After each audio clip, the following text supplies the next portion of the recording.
So today I want to talk about the 3 biggest mistakes that I've made as a brand new gardener. Hey guys, Rebecca Todd here. Welcome to my veggie patch.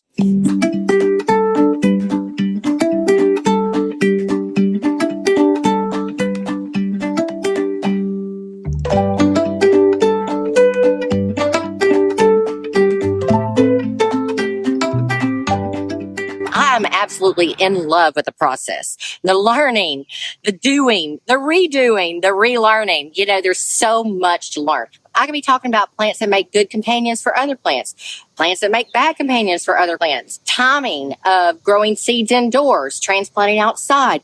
There is a lot of stuff out there to know. Really, the majority of the time, the best way to learn is just to jump in there and do. However, there are 3 things that I think if I would have known previously or done previously, it would have saved me a lot of time, a lot of money, a lot of effort, and truthfully, a lot of tears. Let's go ahead and jump right in. No better place to start than right where I'm sitting. So let me bring you in just a little bit closer. Okay, so hands down, the thing at the top of my list that I should have planned for, spent more time on prior to building my first container, knowing what my plan for watering was going to be.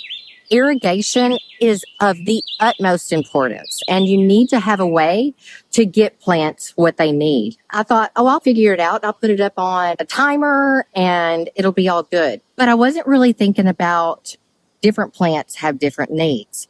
So let me go ahead and show you what I've done. In here, laid down in my garden bed, you will see I have an irrigation system set up. This has been laid out 3 different times.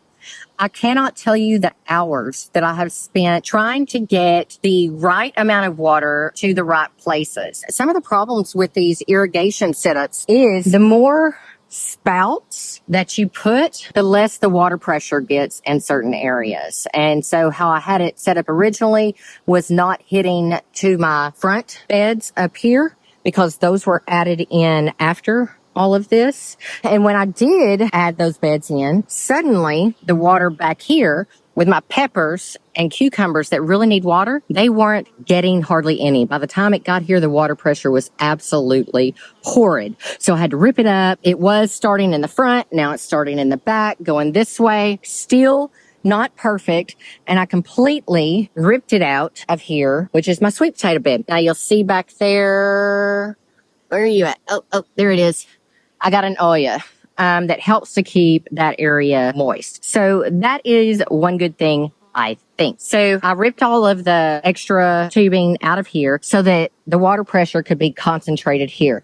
Still not happy with it. So what am I doing? I'm hand watering. That's right. On shower, and I can control the pressure. So I'm able to aim it right at the roots from the ground, not from the top down, which you do not want to do for your vegetables. I have learned that, which is what this system was great for because it is watering from the ground, right? Just have to figure out the pressure issue and making sure the right amount of water is getting to the right plants. I do have the same system right over here. And in this one, it's working beautifully. I've got light pressure on the right, stronger on the left, which is where I have my tomatoes. I frankly almost have it turned off. It's just a barely like little sprays up here around my catnip, my parsley. There were chives there. They did not survive the wet feet. It's working decently well here. By the way, check out that toilet paper roll for splinting. Yes, the storms blew over my bean plant, so get a little bit of splinting going on there. So seriously, watering is absolutely the most important thing. Even before you plan what vegetables you're planting, you need to know what your plan for irrigation is going to be. So let's do that first. Okay, number 2 on the list. I'm going to have to say it's knowing how to support your plants. There are so many beautiful videos and pictures on social media of that gorgeous cattle pedal trellising, but then the next day everybody's using bamboo and tomato ties. And then there are other people that are using PVC pipe and tying it up with some sort of twine. There's so much information out there. But have a plant. And I'm telling you, if you're growing something that's got heavy fruit like tomatoes, cucumbers, eggplants, it needs to be strong. This could have saved me so much time, and I'm going to show you why. So when I first got started, I really did not want to have to spend a lot of money. I knew there were going to be things like seeds, planting soil, fertilizer, plants themselves. I knew that there was going to be expenses. So I was trying to save a buck, not buying the pretty cattle panels. So what did I do? I got that cheap tomato twine off of Amazon, tomato clips, and thought, well, I'll just tie it up really good and it'll work. So let's just see how that worked out. Here you will see the twine. I took it all the way across and I did connect it to these fence posts, which I already had on my property. I probably spent 3-4 hours out here one day, just clipping everything to the twine, pruning, just trying to make it as strong as I could. And I even brought it across, every couple of feet. So it wasn't like it was just one across the top, right? It was not enough. So I had to go out on my property. I had this fence. So at least I did not have to buy it, right? Had this fence. We had not put it up. It was left here by previous owners. Cut it to fit, zip tied it to the fence post, and it has worked beautifully. But if I would have done that from the beginning, this whole thing, redoing this, re-clipping everything, aligning it to the post, making sure it was good supported, was probably 4 hours. So just in case you thought, oh, well, she learned her lesson with the first one, have a look here. So at least with my tomatoes, I had a plan to use bamboo. I made a precious little bamboo fence. Tying it together, it is good and strong, but look how far it goes up. Okay, maybe it's 4 foot. All right, going across. My last tomato plant was here. So why in the heck is it growing all the way over there? Because that's the only direction it can grow in, right? And we also just had a nice little storm.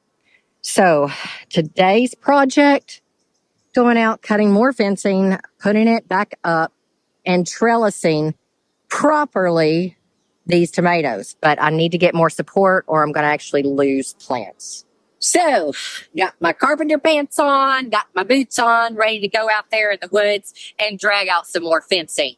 Number 3, it's very important, and I need you to hear me. If you have had these dreams of having a vegetable garden, start now. If I had actually started when I first had the ideas or the desire, I would be much farther along in my journey now. That doesn't mean I'm not enjoying the journey.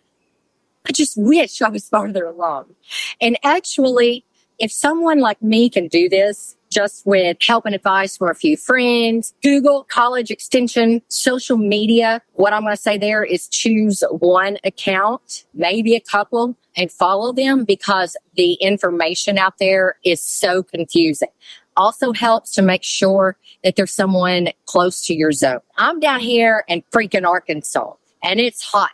I don't need to be following somebody up in Canada telling me when to plant what. It ain't going to work. So just get started. Don't waste any more time. You're absolutely going to love the journey. Yes, there are hard days.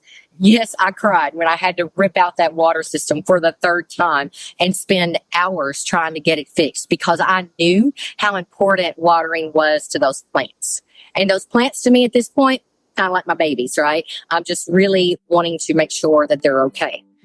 But when I look back and I see that I'm pulling things off of a vine or off of a plant, flipping herbs and taking them into my house and we're enjoying them, it's priceless. And it's a journey that if you have even an inkling that you want to get into, start today.